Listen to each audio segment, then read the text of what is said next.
Shri K D Prasenan. Sir, നമ്മുടെ നാട്ടിലിറങ്ങി കുഴപ്പമുണ്ടാക്കുന്ന ആനകൾ വളരെ നല്ല ആരോഗ്യവും അതുപോലെ തന്നെ മികച്ച സൗന്ദര്യവുമുള്ള ആനകളാണ്. എന്നാൽ നമ്മുടെ നാട്ടിലെ ഉത്സവങ്ങളിലേക്ക് വരുന്ന പല ആനകളെയും കണ്ടാൽ ഏതാണ്ട് ഭിന്നശേഷി പെൻഷനും വാർദ്ധക്യകാല പെൻഷനും കൊടുത്ത് വീട്ടിലിരിക്കേണ്ട പരുവത്തിലുള്ളതാണ്. ഈ രണ്ട് പ്രശ്നവും പരിഹരിക്കാൻ കഴിയുന്നത് പൂർവ്വകാലത്ത് വനാന്തരങ്ങളിൽ നിന്ന് ആനകളെ പിടിച്ച് പരിപാലിക്കാനുള്ള അനുവാദം നമുക്ക് തിരിച്ചെടുക്കാൻ കഴിയുമോ എന്ന് പരിശോധിക്കണം. സാർ, എൻ്റെ ചോദ്യം പ്രാദേശിക ജനങ്ങളുടെ ആവശ്യങ്ങൾ നിറവേറ്റുന്നതിന് സംരക്ഷിത മേഖലയോട് ചേർന്ന് ഇക്കോ ഡെവലപ്മെൻറ്റ് പ്രൊജക്റ്റുകൾ ആവിഷ്കരിച്ച് നടപ്പാക്കുന്നതിന് ഉദ്ദേശിക്കുന്നുണ്ടോ എന്നതാണ്.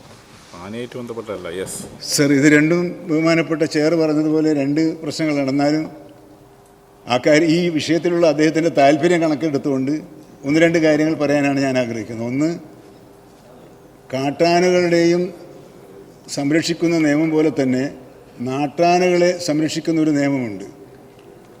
ആ നിയമം പരിഷ്കരിച്ചുകൊണ്ടുള്ളൊരു ഉത്തരവ് നമുക്ക് ലഭിച്ചിട്ടുണ്ട്. പക്ഷേ അത് നാട്ടാന പരിപാലന സംഘങ്ങളുടെയും ആന ഉടമസ്ഥന്മാരുടെ സംഘടനകളെയും നമ്മുടെ ബഹുമാനപ്പെട്ട ട്രാൻസ്പോർട്ട് മന്ത്രി കെ ബി ഗണേഷ് കുമാർ ഉൾപ്പെടെയവർ അതൊരു ചർച്ചയ്ക്ക് വിധേയമാക്കണമെന്നും ചർച്ച കൂടാതെ അത് നടപ്പിലാക്കരുത് എന്നും അവരാവശ്യപ്പെട്ടതിൻ്റെ അടിസ്ഥാനത്തിൽ ഒരു വിദഗ്ധ പരിശോധന നടത്തി ചർച്ചകൾ നടത്തി ആ പ്രശ്നങ്ങൾ പരിഹരിക്കാനുള്ള നടപടികൾ സ്വീകരിക്കും. അങ്ങനെ നടപടി സ്വീകരിക്കുമ്പോൾ സൗന്ദര്യമുള്ള ആനകളെ തന്നെ എഴുന്നള്ളിപ്പിന് കൊണ്ടുവരാൻ കഴിയും. ആനയുടെ ചലനമാണ് ഏറ്റവും വലിയ സൗന്ദര്യം. ആ ചലനശേഷി നഷ്ടപ്പെട്ട ആനകൾ കൊണ്ടുവന്നാൽ ഒരു ഭംഗിയും ഉണ്ടാവില്ല എന്നുള്ള മെമ്പറുടെ അഭിപ്രായത്തോട് ഞാൻ യോജിക്കുകയും ചെയ്യുന്നു.